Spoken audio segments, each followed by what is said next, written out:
recupero muy bien. ¿Ok? Esa es una de las grandes diferencias. No se recupera muy bien. Solamente se empieza a golpear, a hinchar este pistón.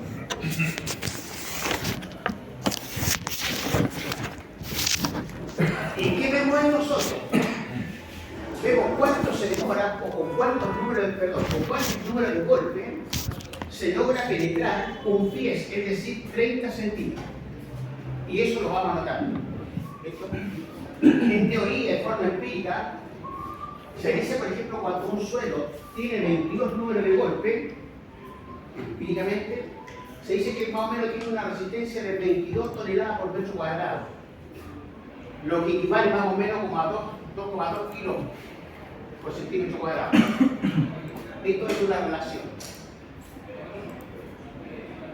¿Y por qué? Porque todos estos ensayos se logran comparar con otro tipo de ensayos. Es decir, supongamos que yo estoy en la bota en el pie número 23, ¿cierto? Y me dice que yo tengo 52 golpes, y yo le relaciono 52 golpes, son 52 toneladas por metro cuadrado, lo que equivale a 5,2 kilos por centímetro cuadrado. Ah, perfecto. Si yo llegase a tomar muestra, por ejemplo, en este espesor, y le hago un ensayo de corte directo, que es lo que le entrega resistencia en kilos por centímetro cuadrado, más o menos estaría dando ese resultado. ¿Listo? 52 toneladas por metro cuadrado. 52 toneladas por metro cuadrado. Lo que equivale a 5,2 kilos por centímetro cuadrado. Es lo mismo, solamente simplificar las cifras. ¿Listo, muchachos? Y la otra gran diferencia es que nosotros no recuperamos muestra. En el SPT sí se recupera muestra, sí podemos ver un perfil. Acá no, solamente golpes versus número de pies, nada más.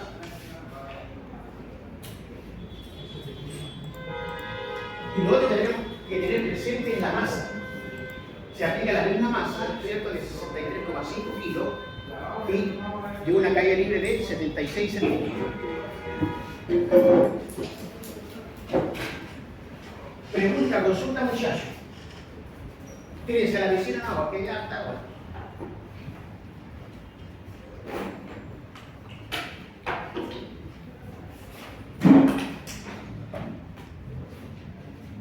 La masa es de 21,5. ¿Ah? La masa, esa que golpea el yunque, tiene 63,5 kilos, que cae en una caída libre de 76 centímetros. Y acá es lo mismo de lo anterior, pero solamente se grafica. Y acá podemos tener, digamos, tenemos más claro el mapa conceptual, ¿cierto? Porque lo podemos ver. Sabemos que por acá está, en este tramo más o menos está el promedio, ¿cierto? Entre 20 y 30, por ahí se mueve todo el ensayo, o gran parte del ensayo.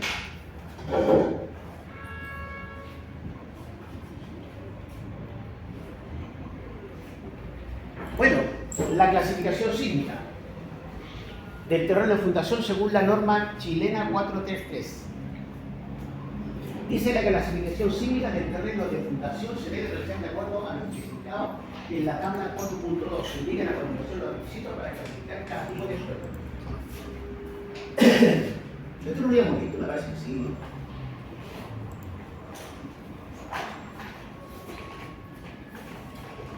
Cuando la estructura se apoya, sí, sí, habíamos visto. Me acordé ya. Habíamos visto, ya le habíamos visto. Pero ya, no importa. Acá se clasifican los suelos tipo A, B, C, D y E. F y F.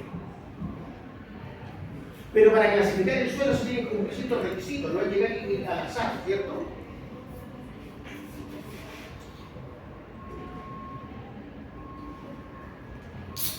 Ahí dice para suelos tipo A, se debe identificar con B sub S. Cuando yo hablo de B sub S estoy hablando de REN. ¿Listo?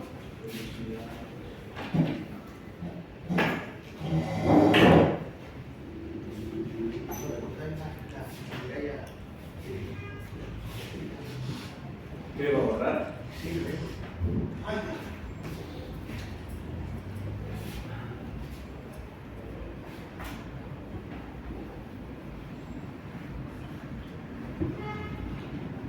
Ya. ¿No fue pegado, puede ser? El peso S es el REMU, o la refracción sísmica, que es lo mismo. ¿Listo? Dice para ti que eso no se debe justificar un peso S. ¿Qué significa que se debe justificar? Se debe hacer, ¿cierto?, un REMU. No podemos clasificar nosotros el suelo sin hacer ese tipo de ensayo, o sea, es una obligación. Más el RQD en roca y el Q en suelo cementado con un mínimo de 5 mediciones. En aquellos casos donde se demuestre que todo el perfil de los 15 metros superiores presenta una velocidad de corte superior a 900 metros por segundo, no será necesario la justificación del RQD ni el Q. O sea, basta con tener solamente los 15, ¿cierto?, centímetros de espesor de ese manto rocoso. Y por eso estamos al otro lado. 15 metros. 15 metros. Acuérdense que este tipo de clasificación sísmica, como su nombre indica, ¿por qué se llama clasificación sísmica?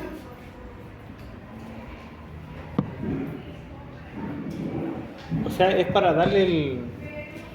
Eso, ese es como un mapa, hay un mapa, ¿no? Es de referencia Hay al un mapa, por ejemplo, que no hemos entrado en eso, y no vamos a entrar todavía, que clasifica zona sísmica A, B y C. En otro caso, nosotros estamos hablando solamente de la clasificación sísmica, digamos, dependiendo del tipo de suelo. Todo esto está orientado a los movimientos sísmicos, como su nombre indica, clasificación sísmica, ¿cierto? Terremoto, sobre 7,5 grados, cuando vamos a tener problemas. ¿Ok? Pero tiene que quedar claro que existe un suelo tipo A, ¿cierto? Y que cumple ciertos requisitos. Eso es para el ingeniero calculista, ¿no? Todos esos datos, él después... Para el ingeniero geotécnico. Pero eso no exime que usted puede estar en esto. Yo he estado en estas cosas, por eso mismo. Ahora, ¿quién es el responsable de hacer esas cosas?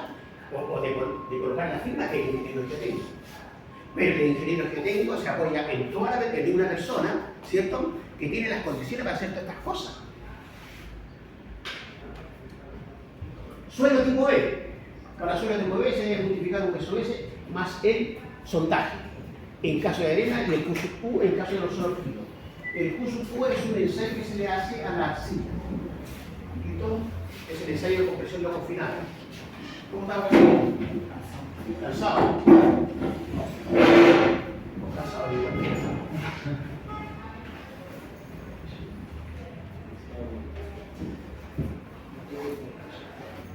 ¿qué más? Se deberá proporcionar una detallada descripción estratigráfica del terreno hasta una profundidad de 30 metros. ¿Por qué a 30 metros? Por el sondaje, ¿cierto? Porque la normativa dice bien claro, el sondaje se debe efectuar hasta los 30 metros. Oye, y de verdad, créanme, que yo he visto personas que han terminado el sondaje a los 27 metros, a los 28 metros, y sin ninguna justificación.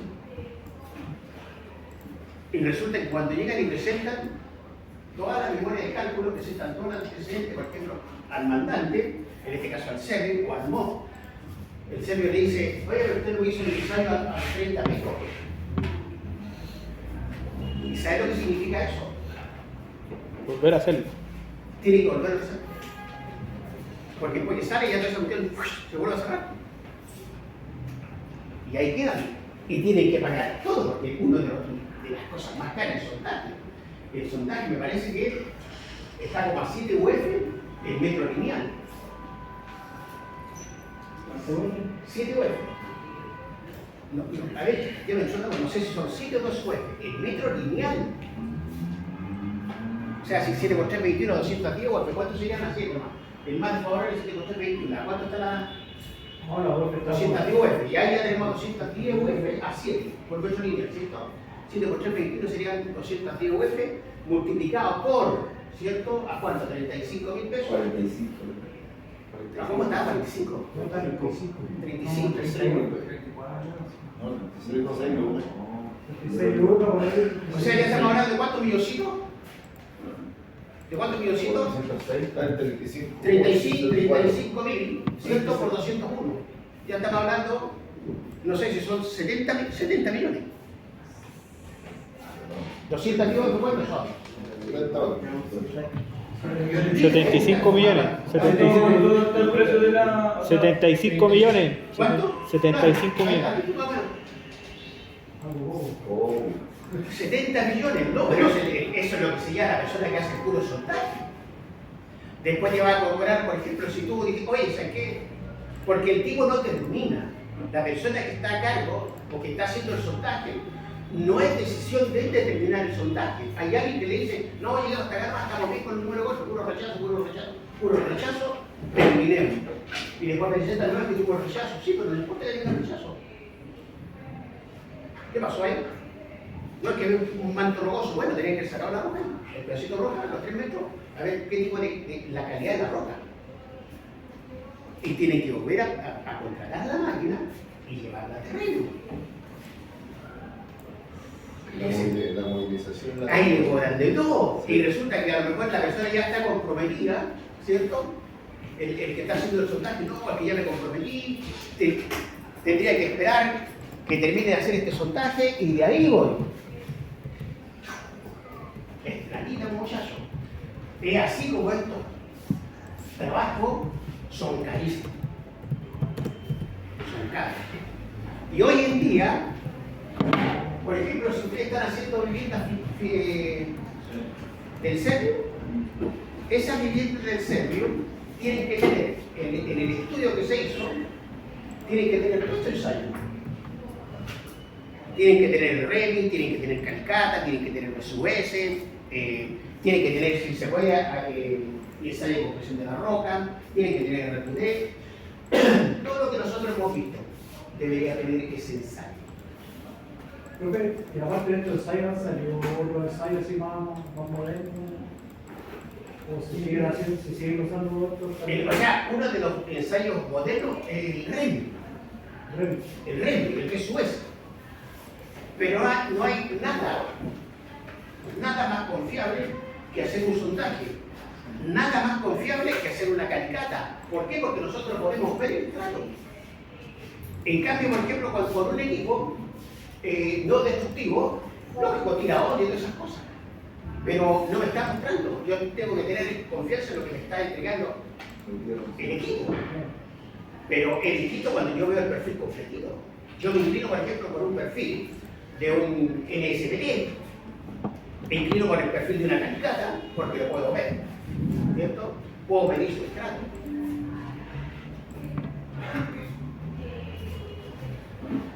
Vamos al tipo B.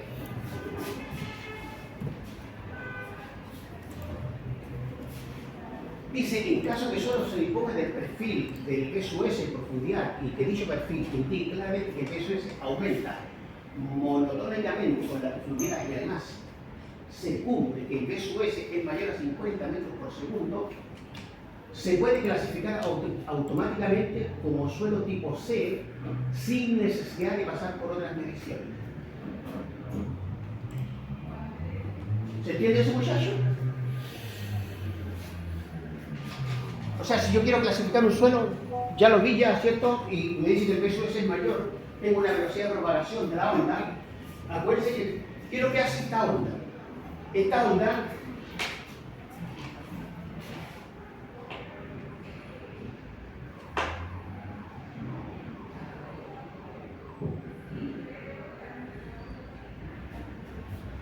¿se acuerdan de eso, no?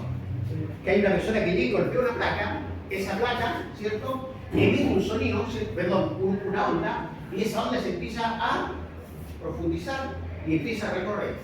Bueno, dependiendo de la velocidad de la onda, ¿cierto? Va clasificando los suelos. Por eso que se dice que en la roca, la velocidad de esta onda viaja sobre 900 metros por segundo. Sin embargo, en materiales más como la arcilla, me parece que es menos de 180.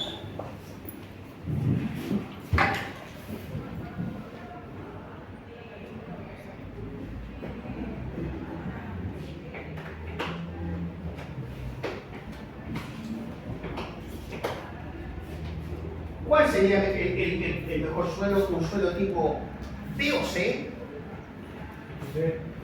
El B, ¿cierto? El B, partido por categoría. A, B, C, D, E y F. El F es el más ya es el norte canal. ¿Listo? En lo otro no, a lo mejor tenemos que hacer verificaciones. Disculpe, en el A es cuando es mayor a 900 metros por segundo. Claro, y para que te recorra 900 metros por segundo, ya tiene que estar en un momento rocoso, la única forma. Porque si está en suelo, en cualquier otro tipo de suelo, no te va a recorrer esa velocidad.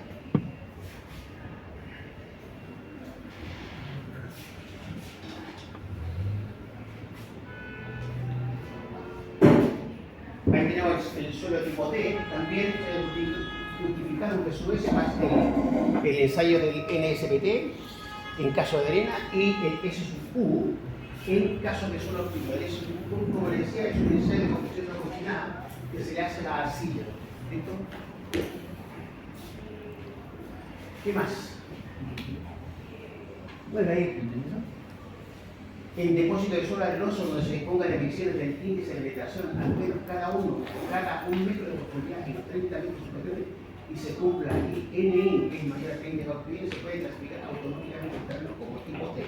O sea, va dando como categorías. Si te cumple este ya perfectamente lo podemos clasificar, ¿cierto? Como, si me dio como D, era clasificar aquí como C. ¿Qué es lo que es NI? El ensayo de NI, ¿cuál se llama? El NSPT, ¿qué será? Lo mismo los golpes.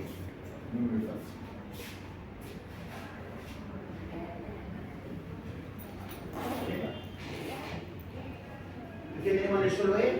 Para suelo tipo E, se debe multiplicar el SUS más el NI, en caso de arena, y el SSU del suelo fino. Siempre está presente el SUS, ¿se da cuenta, no? Siempre está presente. Pero en la batería, cuando se hace, digamos, se tiene que hacer un estudio de mecánica del suelo, lleva casi todo 10 años. Y el último que sería el F. Este es amarillo. Mire, ya se considera suelo tipo especial aquellos que presentan singularidad en su comportamiento mecánico y, por lo tanto, no permiten ser categorizados sísmicamente, solo por el BSUS 30. O sea, como yo creo que cuando nos encontramos con ese tipo de material, debe ser materiales arcillosos, deben ser materiales con gran contenido vegetal, siendo que la velocidad del BSUS es muy baja. Dice, son suelos potencialmente licuables. ¿Cuándo un suelo es licuable? Cuando se puede. Cuando hay agua, arena y un sigma. Correcto, siempre tenemos un componente sísmico, ¿cierto? Y se juntan esos tres componentes, se produce, digamos, esta licuación donde las arenas, ¿cierto?, tienen un comportamiento licuoso, ¿cierto?, como un flujo, y se desplaza, porque hay agua, lo que sea, pero se desplaza. Bueno, y eso en literatura, ¿cierto? Vamos al resumen de todo esto, que es lo que tenemos acá, ¿verdad? En el resumen tenemos lo que dice es prácticamente el suelo ABC, lo que estábamos midiendo, y ahí está prácticamente, ya está mucho mejor, se puede visualizar de mejor forma, ¿cierto? Voy a hacer una demostración de agua. ¿Ah? No. No se preocupen que vaya a preguntar por el módulo de elasticidad en un suelo tipo B, no. No le voy a preguntar, por ejemplo, cuál es el último, el tipo de suelo de roca en un suelo cementado. ¿Cuáles son los requisitos que debe cumplir, por ejemplo, el módulo de elasticidad del QSU? ¿Para qué? No le voy a preguntar eso. Bueno, o lo otro, por ejemplo, a ver, el RQD, la velocidad. Podría ser la velocidad, ¿es cierto? Para que se aprenda la velocidad de 180, ¿y se dan cuenta? El mismo cuadrito. Claro, ahí podría ser alguna pregunta de él. ¿Listo? Pero ahí está el resumen, muchachos, no tiene ninguna, solamente es tener claro de qué se trata. El PSUS, todos tienen que cumplir el PSUS, excepto, ¿cierto?, los suelos especiales. Después, por ejemplo, para la roca, le dicen que oye, el RQD tiene que ser más del 50% y además tiene que tener el último, tiene que ser mayor o igual a 10 y el nivel de elasticidad del QSU tiene que ser menor o igual a un 2%.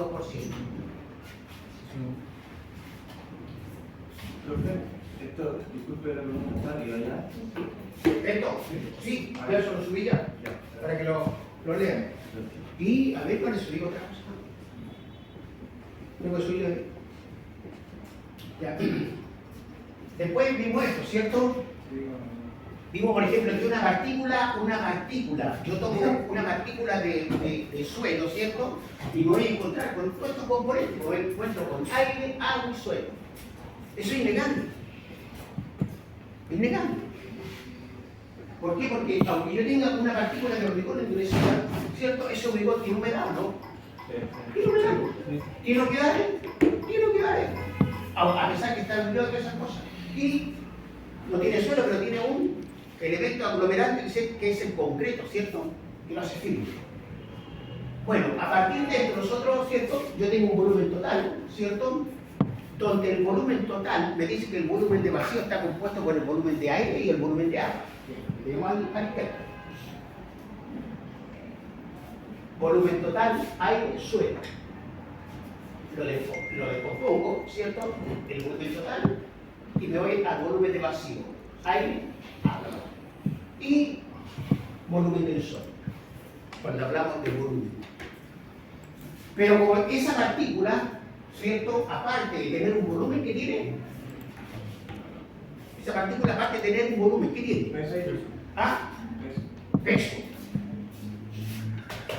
Nos vamos al lado derecho. Y dice que el volumen total está compuesto por el volumen de agua, de aire, perdón, el peso del aire, el peso del agua y el peso del suelo. También. Ahora el peso del aire, cero. Ahí se ve la densidad del agua, ¿cierto? ¿A dónde? En el peso. O sea, el agua, claro, el agua, a ver, el agua cuando a distintas densidades, obviamente que cambia su volumen, ¿cierto? Aumenta su volumen o disminuye. O sea, pero a distintas temperaturas. ¿Ah? A distintas temperaturas. ¿Y qué le dije yo? A distintas densidades. Ah, no, pues. ¿Qué dije? Dijo a distintas densidades. ¿Qué cambiaba? Las densidades. Ah, repetí lo mismo. Chula, estoy mal. O sea, no, a distintas temperaturas, ¿cierto? Se producen distintas densidades del agua. Por ejemplo, cuando hay en literatura que hablan de 2 grados, de 4 grados y de 20 grados. Yo he visto literatura que dice a los 4 grados el valor es 1. ¿Qué significa eso? Que la densidad del agua, ¿cierto? Pesa. En un metro cúbico, si lo lleno con agüita, y esa agüita está a 4 grados, me va a pesar 1000 kilos, o 1 tonelada.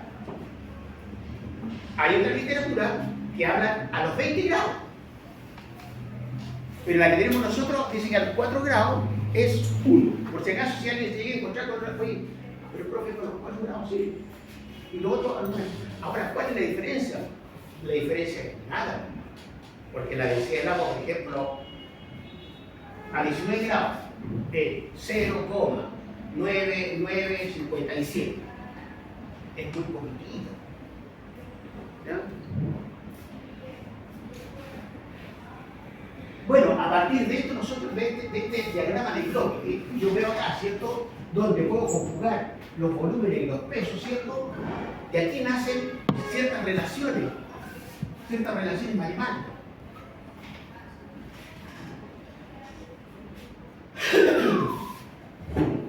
¿Qué podemos nosotros ver? ¿Se dan cuenta que nos empieza a complicar el problema? Relaciones volumétricas, podemos ver la saturación, el índice de vacío y la porosidad. Obviamente que para tener todo esto tenemos que hacer ciertos ensayos, ¿cierto? Quizás en el laboratorio. Por ejemplo, el volumen del agua versus el volumen de vacío, que lo multiplico por 100, me da el grado de saturación del suelo. ¿Qué significa cuando un suelo está totalmente saturado? Cuando todo, de acuerdo a lo que yo veo en la fórmula, dice que de acuerdo están todas sus partículas, ¿cierto? Todos los espacios están llenitos con agua. Ese es el grado de saturación. No hay espacio, ¿cierto?, que no esté lleno de agua. El índice de vacío también lo pueden conocer como el índice de hueco, ¿cierto? Representado por Sáenz, pero también el índice de hueco, también sale en literatura, índice de hueco, también sale. ¿Ah? Es una relación del volumen de vacío versus volumen del sólido. Y la porosidad también pues, son fórmulas normales que se empiezan, digamos, uno la puede ir deduciendo de ese diagrama de bloque. ¿Okay? Lo mismo pasa con las relaciones gravimétricas, lo mismo. La densidad del suelo, ¿cierto? La densidad total, la densidad del suelo dice que es el peso del suelo dividido por su volumen. Lógico. La densidad, cuando yo quiero calcular una densidad, hay una relación de masa, ¿cierto? Partido por volumen. Que es lo que en el caso de la densidad del suelo. La densidad total me va a considerar el peso total por el volumen total. Peso total, ¿cierto? Dividido por la masa total. En cambio, acá, por ejemplo, en la densidad del suelo, solamente considera el volumen del sólido.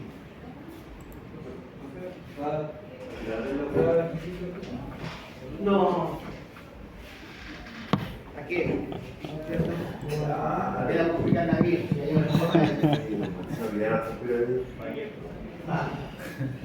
Oiga, es complicado.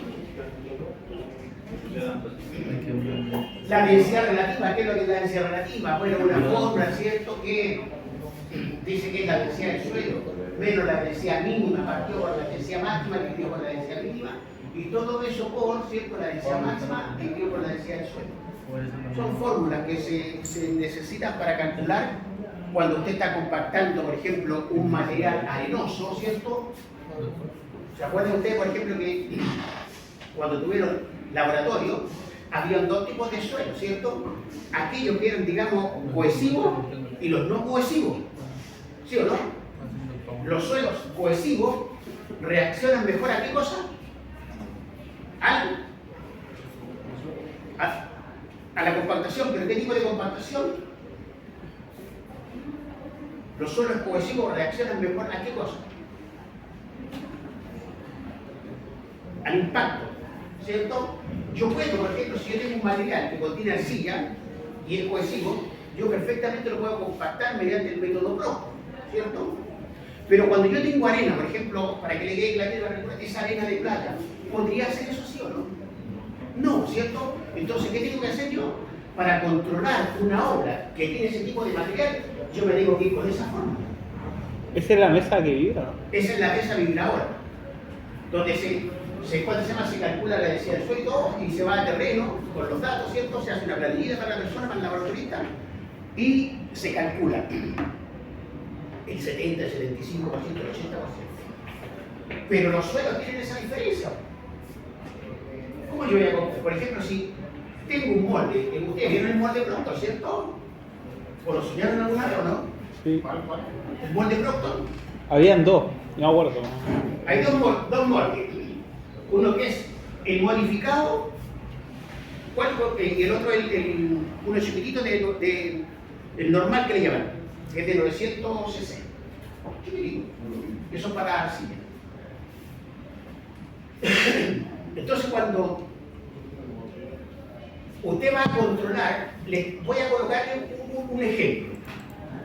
Usted llega, le tira una cancha de material y ese material se compactó. A lo mejor se compactó con una arena, era material arenoso. Entonces el ensayo de pronto no sirve. Obligadamente se tiene que hacer el ensayo de densidad relativa. ¿Para qué? Para controlar. Porque ¿cómo sé yo que ese material está cumpliendo las especificaciones técnicas? Tengo que hacer esto. O sea, no lo tiene que hacer usted. Lo tiene que hacer un laboratorio porque tiene que entregar los datos de la densidad relativa. Perfecto. Entonces, ¿sí se podría trabajar con material arenoso? ¿Cómo? ¿Se podría igualmente trabajar con material arenoso? Claro, material arenoso. Acuérdese muchacho que lo que yo digo yo, de repente nosotros tenemos, ¿qué tenemos? Si yo tengo una napa y esa napa sube, si yo por ejemplo sello esa napa, ¿qué pasa? Porque las napas, ¿qué es lo que hacen? Sube y baja, ¿no es cierto? Y cuando sube, ¿qué pasa? Me está reduciendo la supresión, ¿cierto? Al reducir esa supresión, me va a tirar la sedimentación o lo que sea, o el material, si no tiene por dónde jugarse, ¿cierto? Va a hacer presión y me la va a levantar. Me va a producir lo que se llama el efecto de bollantez en una estructura. Entonces, Ahí yo necesito materiales delante. Que el agua, cuando suba, no me produzca presión, sino que suba a través de estos materiales y logre bajar. Suba y baja. Pero si yo sello, no produce presión.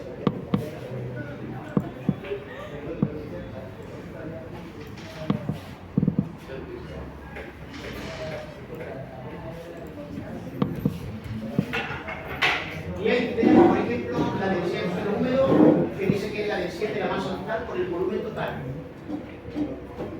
Conceptos que ustedes igual tienen que de repente meterse un poquitito, no es difícil, quizás a lo mejor al verlo por primera vez, vaya a saber lo que es. Pero no tiene ninguna ciencia, porque mira, acuérdense que si ustedes entienden bien el concepto de densidad, ¿cierto? Que la densidad es igual a una masa partido por un volumen, ustedes con estas ustedes después se vayan solitos. Lógico. ¿Sí? Acuérdense que todo eso nace del diagrama de bloque. Entonces, si yo tengo claro eso, por supuesto que todo eso tiene eso, pero facilísimo. Miren, acá me dice la densidad de partículas sólidas. ¿Qué es lo que es la densidad de partículas? Me dice que es la masa seca por el volumen del sólido. Ahí estoy calculando ya. Volumen del sólido. ¿Qué significa? ¿Cuál es la diferencia entre volumen del sólido y volumen total? El volumen del sólido, el volumen del aire, el volumen... A ver. Volumen del sólido y el volumen total. ¿Cuál sería la diferencia? No, es que uno no considera, el otro no considera el agua y el aire. El suelo, agua y aire. Exacto, ¿sí o no? ¿Y acá es lo que considera? Uno Sólido más, el suelo. Bueno, A diferencia de este volumen total que está considerando